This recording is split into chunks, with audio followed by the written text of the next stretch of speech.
Hello and welcome back to channel वसन guys. मेरा नाम है आशीष गायकवाड़ और स्वागत है आप सभी का हमारे इस यूट्यूब चैनल पे। दोस्तों हम कंटिन्यू कर रहे हैं विद द एम्स नॉर्सेट सीरीज और ये है हमारा आज का जो वीडियो है वो रहेगा episode number 4 of the series. Video में हम बात करने वाले हैं व्हाट टू स्टडी। तो जैसे मैंने पिछले एपिसोड के एंड में कहा था, इस वीडियो में हम देखने वाले हैं, इस एपिसोड में हम देखने वाले हैं फाउंडेशन ऑफ नर्सिंग या फिर नर्सिंग फाउंडेशन।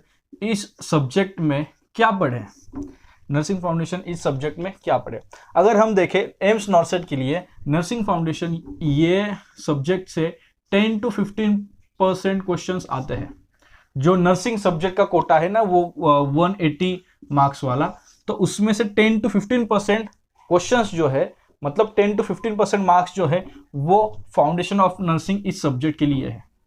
क्या कहीं पर देखा, यूट्यूब पे देखा होगा शायद, पता नहीं, बट यहाँ पर आपको देखने को मिल रहा है। और जैसे मैंने शुरू में ही कहा, सीरीज के शुरू में इंट्रो वाले वीडियो में, एक दो वीडियो में मैंने कहा कि यहाँ पर हम देखेंगे क्या पढ़ना है, कैसे पढ़ना है। इस पर बहुत कुछ देख लिया, समझ लिया, अभी देखेंगे क्या पढ़ना है।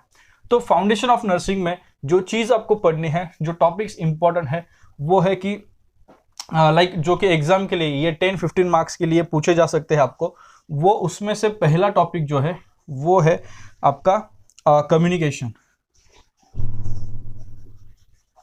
कम्युनिकेशन बहुत इंपॉर्टेंट टॉपिक है कम्युनिकेशन। सेकेंड टॉपिक की अगर हम बात करें तो वो है स्टेप्स इन नर्सिंग प्रोसीजर।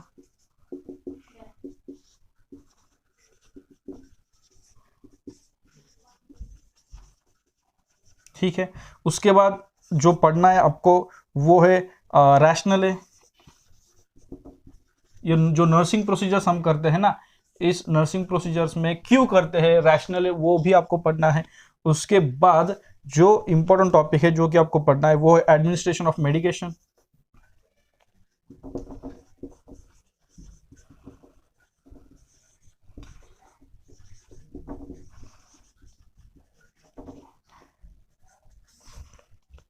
उसके बाद है IV fluid calculation.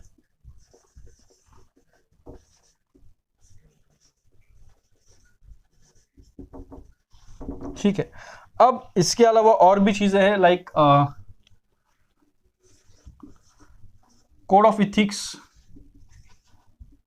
Code of ethics भी आपको पढ़ना है। इसमें इसके कुछ क्वेश्चंस भी आएंगे। Code of ethics and conduct, एक नर्स का कैसे कंडक्ट होना चाहिए। उसके अलावा safety of patients, patient safety is very important, तो उसके रिलेटेड भी क्वेश्चंस आ सकते हैं, तो वो भी आपको पढ़ना है। Apart from that infection control, another important topic, infection control. ठीक है, इन्फेक्शन कंट्रोल। इसके बाद है आपका लैबोरेटरी वैल्यूज, ये सबसे इंपॉर्टेंट पॉइंट मैं कहूँगा।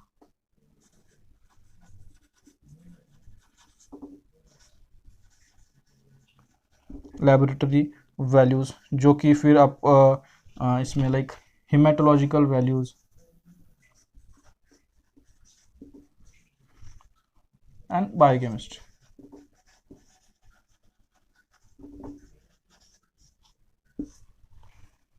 ठीक है, तो फाउंडेशन ऑफ नर्सिंग में पढ़ना क्या है, उसमें कम्युनिकेशन पर, मतलब देखो अब फाउंडेशन ऑफ नर्सिंग बहुत वास्ट सब्जेक्ट है, इसमें बहुत कुछ पढ़ने के लिए है, लेकिन मैक्सिमम फोकस आपको देना क्या है, कहा है तो इन टॉपिक्स पे, जैसे कम्युनिकेशन है, फिर स्टेप्स इन नर्सिंग प्रोसीजर्स और इसके रैशनल है। क्वेश्चंस पूछे जाते हैं कि अगर फॉर एग्जांपल अगर हम देखें बेड मेकिंग प्रोसीजर है, तो बेड मेकिंग प्रोसीजर्स के लिए हम देखते हैं बॉडी मैकेनिक्स, जहां पर आपको नीज पर झुकना पड़ता है।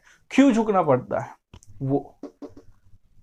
वो भी आपको प्रिपेयर करना है। उसके बाद मेडिकेशन का एडमिनिस्ट्रेशन, लाइक कौन से प्रकार का रूट्स ऑफ ड्रग एडमिनिस्ट्रेशन हो, कौन से ड्रग्स वहां पर एडमिनिस्टर किया जाता है। आईवी फ्लूइड का कैलकुलेशन, अनदर इंपॉर्टेंट टॉपिक, कैसे कैलकुलेट किया जाता है, कौन सा फॉर्मूला आप यूज करोगे टू कैलकुलेट। एंड इसके अलावा ये कुछ टॉपिक्स है जिसके ऊपर, जैसे कि सिचुएशनल या फिर पर्सनल रिस्पॉन्स के क्वेश्चन जो सब्जेक्टिव टाइप क्वेश्चन पेपर्स में पूछे जाते हैं ना, उसी प्रकार से ये रहेगा, लेकिन ये ऑब्जेक्टिव टाइप क्वेश्चंस रहेंगे, जिसमें आपको कोड ऑफ इथिक्स, पेशेंट के सेफ्टी के रिलेटेड कुछ क्वेश्चंस रहेंगे। इन्फेक्शन कंट्रोल के ऊपर, ये बहुत इंपॉर्टेंट टॉपिक है इन्फेक्शन कंट्रोल, इसके रिलेटेड भी कुछ क्वेश्चंस पूछे जाएंगे। लैबोरेटरी वैल्यूज, ये बहुत इंपॉर्टेंट है। लैबोरेटरी वैल्यू जैसे कि WBCs काउंट कितना होता है, नॉर्मल RBCs काउंट कितना होता है, नॉर्मल काउंट कितना है, सब कुछ, इवन लिम्फोसाइट्स, न्यूट्रोफिल्स, बेसिनोफिल्स, इयोसिनोफिल्स, सब कुछ आपको लैबोरेटरी वैल्यूज जो है वो आपको अच्छे से प्रिपेयर करना है। तो अगर आपको एम्स नॉर्सेट पास करना है ना, तो उसमें से 180 का स्लॉट है नर्सिंग सब्जेक्ट के लिए। तो इस 180 मार्क्स में से फाउंडेशन ऑफ नर्सिंग जो है वो 10 to 15% या फिर 10 to 15 मार्क्स के लिए ये पूछा जाएगा। तो अगर आपको मैक्सिमम स्कोर करना है तो इसको क्रैक करते हैं, ठीक है। पहले एक एक सब्जेक्ट हम देखने वाले हैं। तो 180 में से अगर ये 10-15 क्वेश्चंस आते हैं तो वो 10-15 क्वेश्चंस इन टॉपिक्स पर मैक्सिमम आएंगे। तो अगर हम इन टॉपिक्स को अच्छे से पढ़ लेते हैं, ये जो टॉपिक्स मैंने मेंशन किए, इन टॉपिक्स को ज्यादा टाइम दो,